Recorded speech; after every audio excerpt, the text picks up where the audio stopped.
بسم اللہ الرحمن الرحیم۔ ایک ماں کی تنہا دعاؤں کی داستان۔ اس سے ایک قدم اور آگے بڑھائیے کہ رب کریم نے اولاد کی نعمت عطا فرمائی۔ اس کی قدر و قیمت ذرا ان سے پوچھیے جو بے اولاد ہوتے ہیں۔ اس عورت سے پوچھیے جس کی شادی کو کئی سال گزر گئے اور اس کو اولاد کی نعمت نہیں ملی۔ اس کے دل میں کتنی تمنا ہوتی ہوگی کہ اللہ تعالیٰ مجھے بھی اولاد عطا کر دے، میں بھی اولاد والی ہو جاتی، میرے گھر میں بھی کوئی کھیلنے والا بچہ ہوتا، میرا گھر بھی آباد ہوتا، میرا گھر بھی مجھے باغ کی طرح لگتا، مگر اس کے دل کی تمنا پوری نہیں ہوتی۔ کتنی عورتوں کو دیکھا جنہیں شوہر کا پیار نصیب ہے، گھر میں مال و دولت بھی نصیب ہے، بڑی کوٹھی بھی ہے، مگر ان کے پاس اولاد نہیں۔ کہتے ہیں ہمیں یہ گھر کھانے کو آتا ہے۔ اتنا بڑا گھر کس کام کا جب اس میں کھیلنے کے لیے اللہ تعالیٰ نے کوئی اولاد ہی نہیں دیا۔ اس ماں کے دل میں کتنی حسرت ہوتی ہوگی، ذرا پوچھیے تو صحیح۔ اس ماں کی حسرت کا اندازہ اس سے لگائیے کہ یہ اگر رات کو تہجد کے لیے اٹھتی ہے تو یہ اللہ تعالیٰ کے سامنے سجدے میں جا کر اولاد مانگتی ہے۔ جب دعا کے لیے ہاتھ اٹھاتی ہے تو اس کی سب سے پہلی دعا اولاد کے بارے میں ہوتی ہے۔ لوگ میٹھی نیند سو رہے ہوتے ہیں اور یہ تہجد کی نماز پڑھ کر اللہ سے ایک نعمت مانگتی ہے جو اسے حاصل نہیں۔ کبھی قرآن پاک کی تلاوت کرتی ہے تو تلاوت کرنے کے بعد یہ اللہ تعالیٰ سے دعا مانگتی ہے، رب کریم مجھے اولاد کی نعمت عطا فرما۔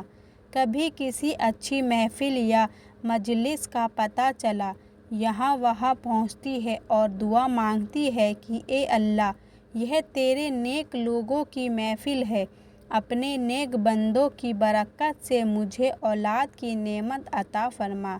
یہ عورت حج پر گئی، اس نے کعبہ شریف غلاف پکڑ کر یہ دعا مانگی، اے رب کریم اولاد کی نعمت عطا فرما۔ اس نے مقام ابراہیم پر نفل پڑھے تو اس نے دعا مانگی، رب کریم اولاد کی نعمت عطا فرما۔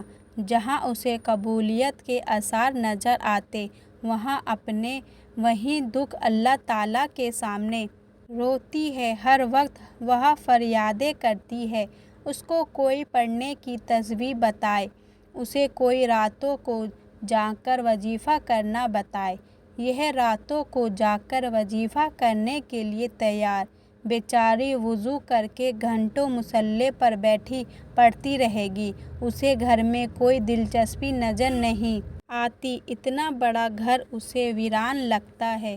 اس کے دل کی حسرت کا اندازہ لگائیے۔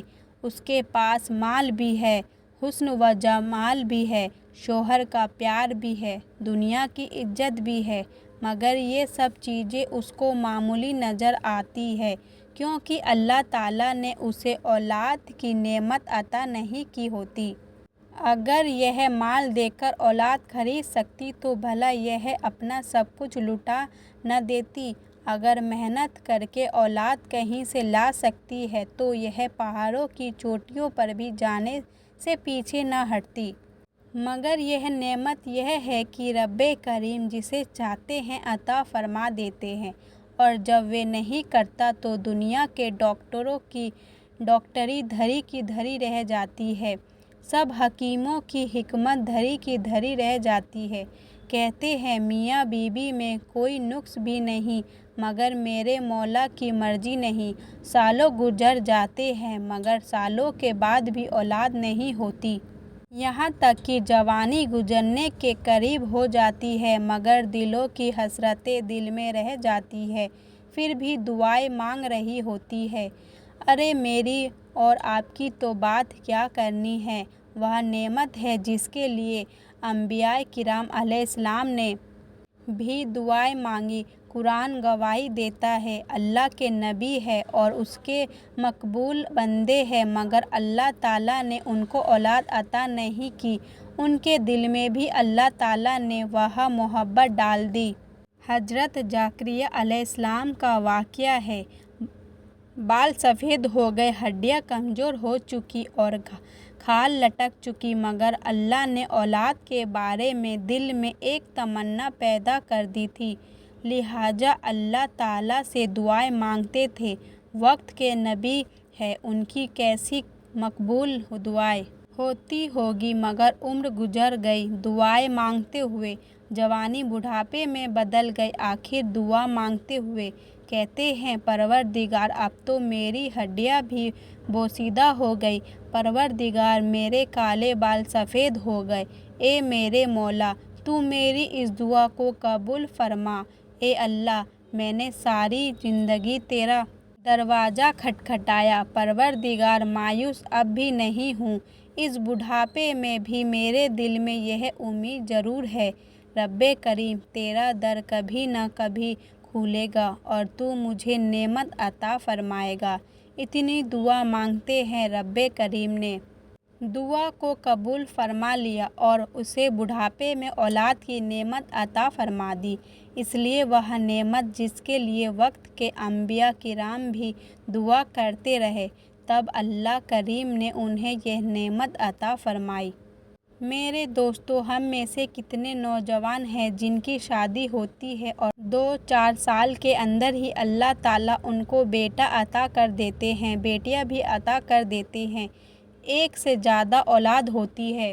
یہ رب کریم کی ہم پر کتنی رحمت ہے، گھروں کے اندر یہ بچے کھیلتے نظر آتے ہیں، یہ کتنا پیار ہم سے کر رہے ہوتے ہیں، کبھی بیٹی پیار کرتی ہے، کبھی بیٹا پیار کرتا ہے، کوئی ہمیں ابو کہہ رہا ہوتا ہے، کبھی کوئی ضد کرتا ہے، کبھی کوئی پاس آ کر کھانے کھا رہا ہوتا ہے۔ میرے دوستو، یہ اللہ رب العزت کی کتنی بڑی نعمت ہے جو رب کریم نے ہمیں عطا فرما دی ہے۔ ہم تو دنیا کا سارا مال خرچ کر لیتے تو بھی یہ نعمت نہیں مل سکتی تھی۔ ہمیں اللہ تعالیٰ کا کتنا شکر ادا کرنا چاہیے۔ اے اللہ، تو ہمیں صرف سننے اور کہنے والوں میں سے نہیں، عمل کرنے والوں میں شامل کر ہمیں نیک بنا، صراط المستقیم پر چلنے کی توفیق عطا فرما۔